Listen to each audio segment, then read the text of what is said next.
I've been a chaplain for over 20 years, and during those 2 decades, I've walked with people in their rawest moments. I've prayed with people far from home, comforted people during the worst day of their life, and listened to people wrestling with faith and doubt. My calling has always been to carry Christ's presence into places the church itself often cannot reach.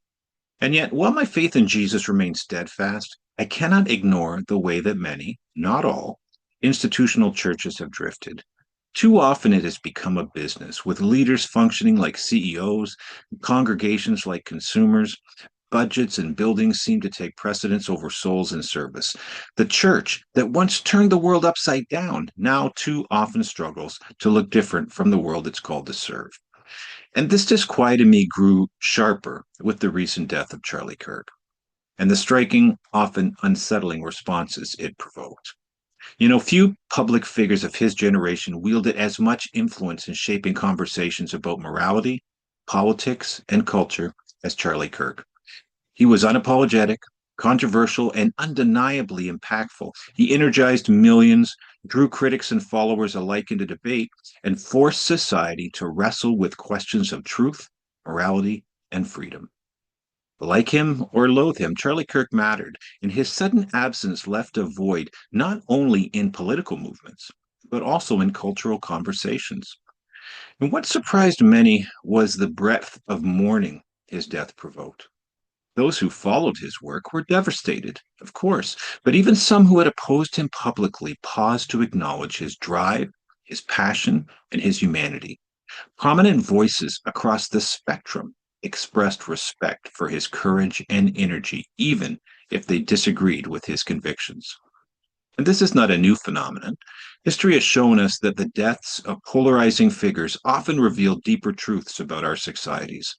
When Martin Luther King Jr. was assassinated, even some of his fiercest critics acknowledged the loss of a moral force. When John F. Kennedy was shot, the shock united a fractured America, however briefly, in grief. Death has a way of leveling us, stripping away the noise, and reminding us of a shared humanity. Charlie Kirk's passing revealed this same paradox that beyond the disagreements, people could still recognize the dignity of his life.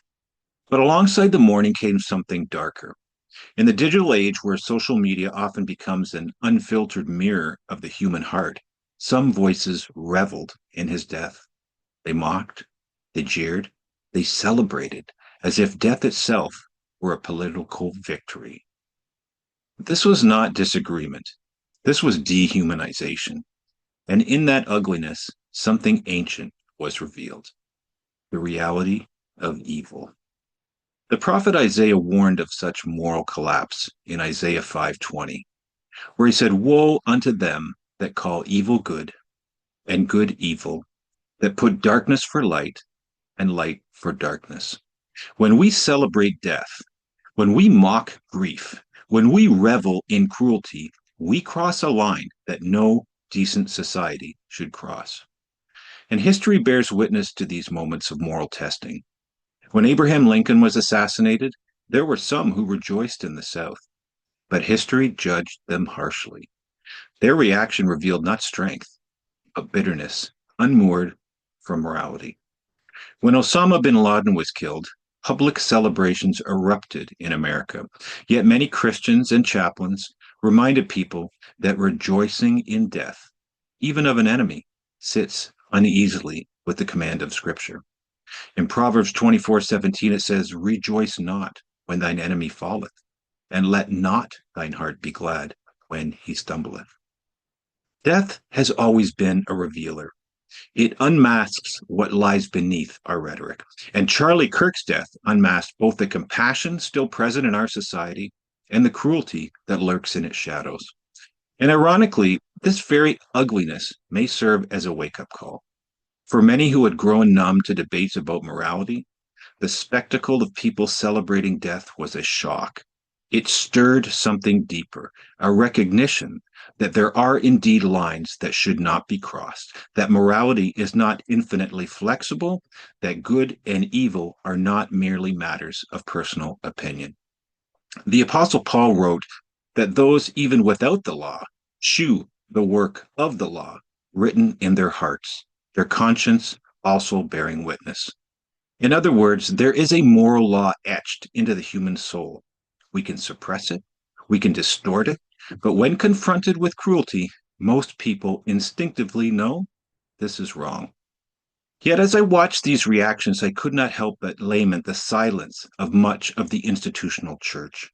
Instead of speaking prophetically into moments like this, too many congregations are preoccupied with the preservation, continuation, and protection of that which has become the modern church culture. The early church had no buildings, no budgets, and no political clout, and yet it transformed the world because it embodied radical compassion and moral clarity. It fed the hungry, cared for the sick, welcomed outcasts, and proclaimed a gospel that transcended politics and culture. As a chaplain, I long to see the church rediscover that posture, that the radical compassion and proclamation of the gospel expressed becomes not just a function of the church, but the primary function.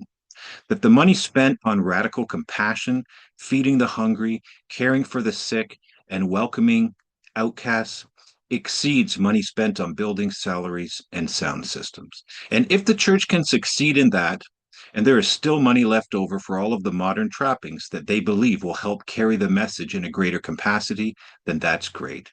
The question is, are these expenses designed to increase the message to the world outside of the church or increase the comfort of the culture with people that are already inside the four walls of the church?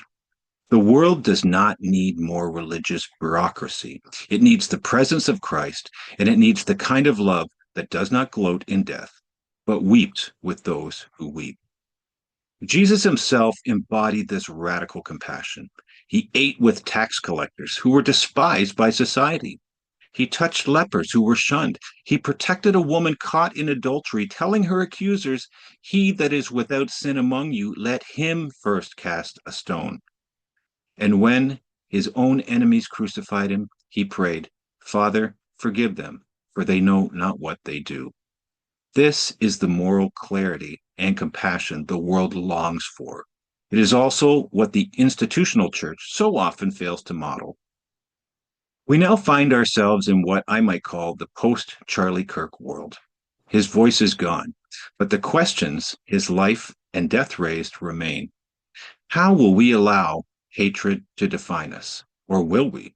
Will we normalize cruelty in our public discourse? Or will we recognize, perhaps once again, that human dignity is sacred, that compassion is stronger than contempt, and that evil must be named and resisted?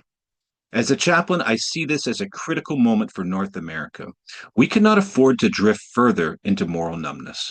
The death of Charlie Kirk has forced us to see it with painful clarity, the stark contrast between good and evil, between love and hate, and between life and death. The chaplain's role has always been to step into places where others will not go or cannot go: battlefields, hospitals, prisons, dorm rooms, and to bring the presence of Christ there. Today, one of those places is the digital public square, where anger often overwhelms compassion. Charlie Kirk's death has revealed both the best and the worst of us. It has shown us that grief transcends politics and cruelty that denies humanity. And perhaps, just perhaps, it has reawakened a moral conscience that we so desperately need. The institutional church may be distracted, disillusioned by its own success or failure, but the mission of Christ has not changed. As his followers, we are called not to celebrate death, but to honor life, not to gloat in hatred, but to embody love, not to hide behind religion, but to live out faith with courage and compassion. In a post Charlie Kirk world, may we choose the way of Jesus. May we rediscover that ancient truth that mercy rejoiceth against judgment. And may the church, stripped of its trappings, remember once again that it was never meant to be a business, but a body.